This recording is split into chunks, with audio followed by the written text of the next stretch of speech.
खबर है कि भारत और रूस के कई बैंक मिलकर एक बड़ी डील को अंजाम देने की तैयारी में है। पता चला है कि दोनों देशों के बीच कारोबार बढ़ाने के लिए एक बड़ी योजना पर काम किया जा रहा है, जिसके जरिए भारत और रूस के बीच में कारोबार तो बढ़ेगा ही, अमेरिका को तगड़ा झटका भी लगेगा। क्योंकि खबर है कि भारत और रूस के बैंकों की ये डील अमेरिका के प्रतिबंधों की तोड़ साबित होगी। अमेरिका और यूरोपियन यूनियन ने यूक्रेन की जंग के बाद से ही रूस पर कड़े प्रतिबंध लगाए। प्रतिबंधों के साथ रूस के बैंकों को भी बैंकिंग सिस्टम से बाहर करने का फैसला किया गया था।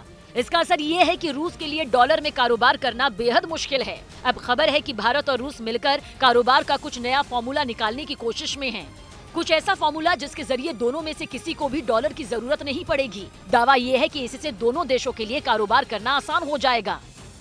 और बड़ी बात यह है कि अंतर्राष्ट्रीय व्यापार का एक नया फॉर्मूला भी तैयार हो जाएगा। भारत और रूस के बीच दशकों से कारोबार होता रहा है और यूक्रेन जंग के बाद से तो दोनों देशों में कारोबार ने नए रिकॉर्ड बनाए हैं। अमेरिका और यूरोप की नाराजगी के बावजूद भारत ने रूस के साथ कारोबार बंद नहीं किया। अकेले जून में भारत ने 423 करोड़ डॉलर यानी करीब 33,000 करोड़ रुपए का लेन देन रूस के साथ किया था। पिछले साल के जून के महीने में हुए कारोबार से यह आंकड़ा 7 गुना ज्यादा है। मतलब दोनों देशों के बीच कारोबार 7 गुना बढ़ गया। इसमें अकेले कच्चे तेल का इंपोर्ट 302 करोड़ डॉलर यानी करीब 24,000 करोड़ का रहा। यह अकेले जून के महीने में रूस से आए कच्चे तेल का आंकड़ा है, जो कुल इंपोर्ट का 71% है।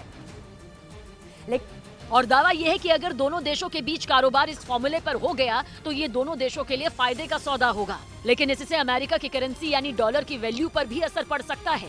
मतलब ये कि इंटरनेशनल ट्रेड में अगर डॉलर का इस्तेमाल कम होने लगा तो डॉलर का कमजोर होना तो तय हो जाएगा।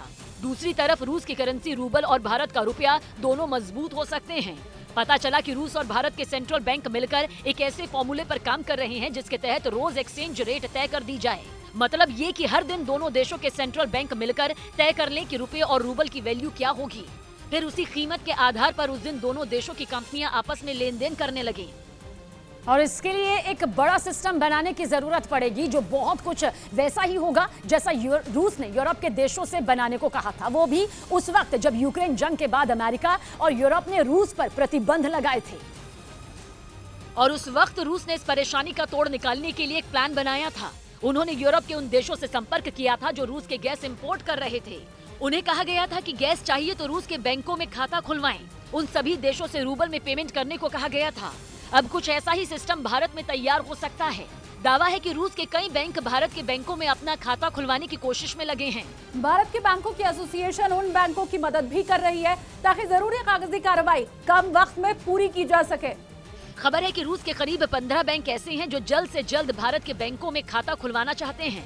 इससे भारत के लिए रूबल में पेमेंट करना और रूस की कंपनियों के लिए रुपए में पेमेंट करना आसान हो जाएगा।